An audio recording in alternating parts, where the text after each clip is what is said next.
Hello and welcome to this feature interview. I'm Emily Carrier.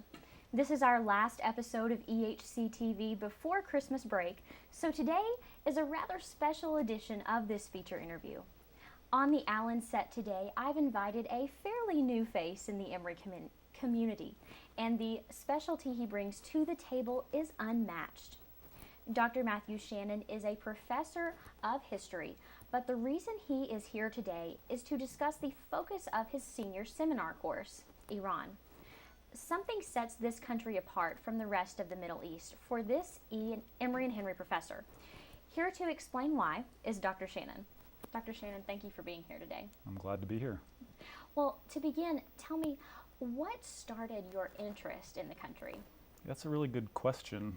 So there are many different paths that brought me to kind of the study of U.S.-Iran relations. One happens to be contemporary events.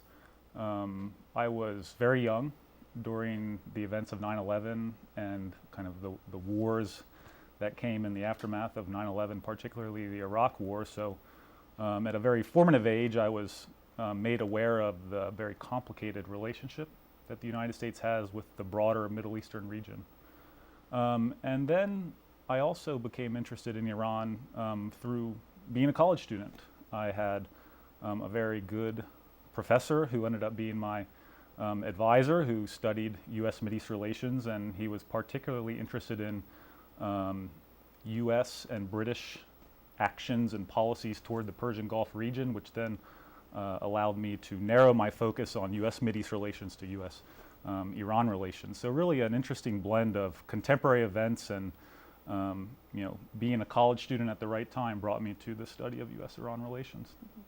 So now you teach a course yourself on Iran and the West.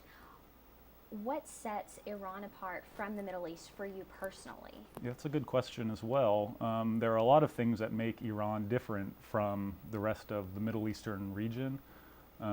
Perhaps the first is the fact that Iran consists mainly of Persian people rather than Arabic people.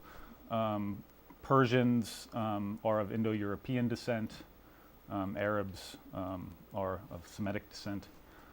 So they're different people entirely, even though many in the West certainly don't make the distinction between Persians or Iranians and then Middle Easterners more generally speaking. Another thing that sets Iran apart from the rest of the region is the fact that Iran is a largely Shia country. It's been officially a Shia country since the early 16th century. The rest of the Middle East and the majority of all Muslims around the world are Sunni Muslims rather than Shia Muslims. So there's a difference there. And of course, another difference might be that the Iranians have a very different history than the rest of the Arab Middle East. Iran has a long history, and many Westerners are familiar with tales of Cyrus the Great that they read in the Bible, and Cyrus was the king of Iran back in the 6th century BCE, and Iranians, of course, are very aware and proud of that history, which is different from the history of the rest of the Middle East, whether it be kind of present-day Jordan or Lebanon or wherever it may be. So Iran has this rich history leading up to now. Now in the news, we see that Iran wants to have a nuclear bomb. What is your take on this conversation?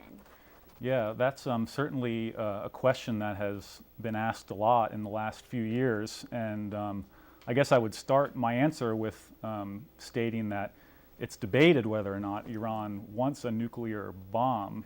Nuclear energy is a dual-use technology, which means that much of the same technology that allows somebody to have or a country or a group of people to have a civilian nuclear program, whether for power or medical research, can also be used for weaponization. So there's a debate, depending on which side of the debate you're on today, as to whether or not Iran wants to weaponize or if they simply want the capacity to generate nuclear energy themselves and on their own terms. So that's really the first source of the debate.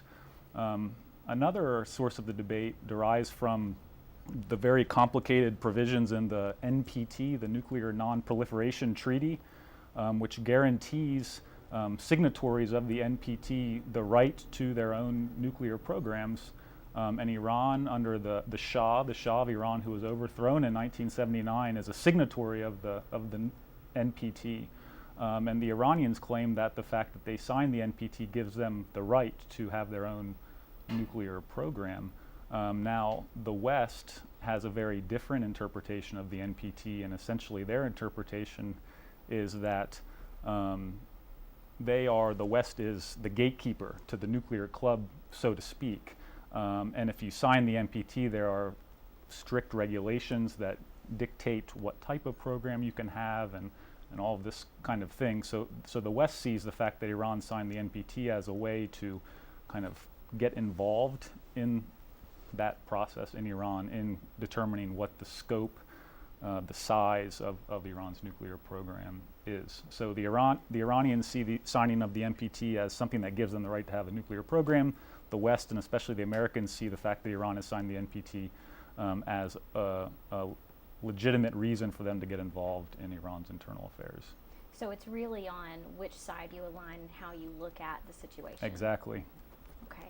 Well, Dr. Shannon, I want to focus on you now. What brought you to Emory and Henry?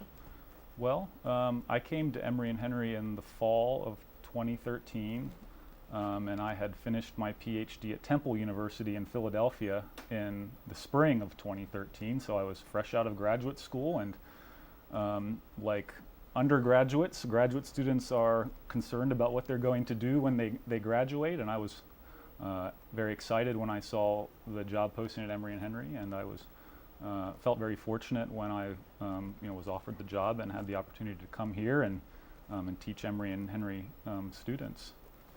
So you're teaching this class now on things that you are so interested in. What are some of the reactions you have received from this senior seminar course that you're teaching on Iran? Yeah, I mean, I've received a lot of different reactions. Most of the students seem very enthusiastic about the subject. Many students in their discussions and their papers have expressed how much they've learned over the course of the semester, because of course in the United States the way that most Americans learn about Iran is through the news media, which has its own opinions and perspectives and agendas and all of this. So to get kind of the uncensored version and to root the contemporary problems between the United States and Iran in the past, I think has really made a lot of students excited, and I've really enjoyed it. This is the first time teaching the course, and I look forward to teaching many more sections of the course in the future. Have you taken away anything that kind of stands out in your mind from students in this course? Yeah, I have.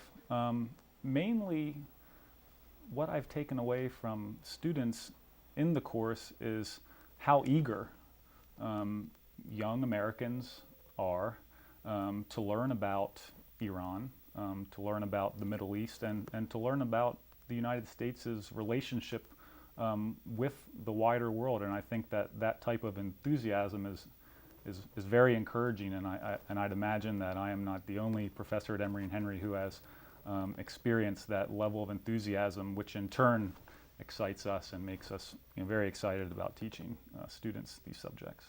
Well, Dr. Shannon, thank you for explaining all of this for me today and for us.